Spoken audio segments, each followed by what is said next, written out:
Hi, CK. Welcome. Here we're going to talk about digital citizenship and YouTube. And this is video 1 of 2. I'm actually going to make another one of working through this presentation, and you could just show it to your kids if you don't want to do the presentation.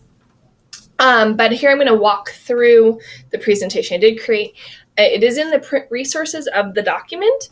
So if you would like to use it with your students, it's going to force you to make a copy when you click on that link.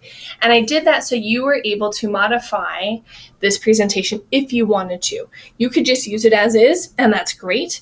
Or you can tailor it, add, delete, whatever it is to meet the needs of your kids in your classroom. We have a lot of classrooms in this district, and I can't make multiple presentations to meet them all, but you can take this one as a starting point so you're not starting over. So feel free to use and change away. So I'm just going to work through the presentation and kind of how I would work with it with the classroom. So digital citizenship and YouTube. Very exciting that we can use YouTube in our classrooms now. This is a great quote to start off with, and it can lead to a really rich discussion about what does it mean to be a digital citizen, and what does regularly mean, and responsibly mean, and effectively mean. So what does that mean to your students in your room? How does that relate to in the classroom versus outside the classroom? What it means to be a professional student, and reminding our students that what they're working on and how they use technology within the classroom may be different than how they're using it outside of the classroom. But when we're using technology in our classrooms, it's really about the learning and what they're doing to show their learning and to grow their learning. It's not just about sitting and playing games, but it's about what you're doing as a student and how it's helping you as a student.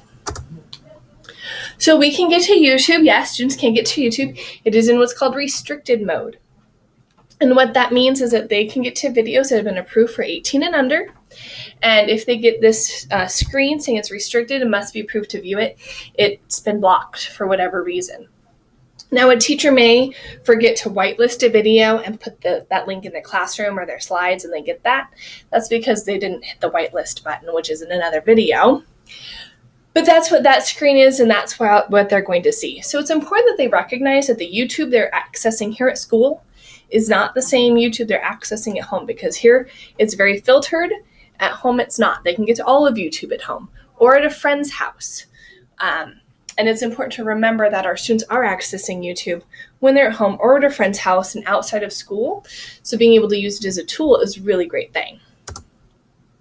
So what can we use YouTube for? It is one of the many tools that we can use to increase learning and engagement in our classrooms and with our students. And it's about asking those questions and getting the answers to those questions. No longer do I have to be that expert in the classroom, or when my students ask me a question, I have to go look it up for them. I can say, oh, I don't know, that's a really great question. Why don't you go look it up and then let me know? So it can be used as a tool to empower students, to increase their learning and really engage them. And when we think about YouTube at home, we might sit back and eat some popcorn and just watch it for fun. That is not what it's used for here at school. It goes back to that being a professional student. We're using it here as a tool for learning and answering those questions. It's not about just sitting and watching YouTube videos for fun.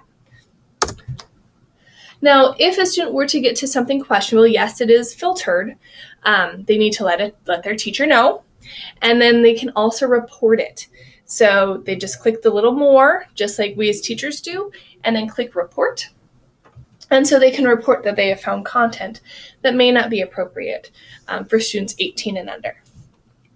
So there you go. That is the presentation.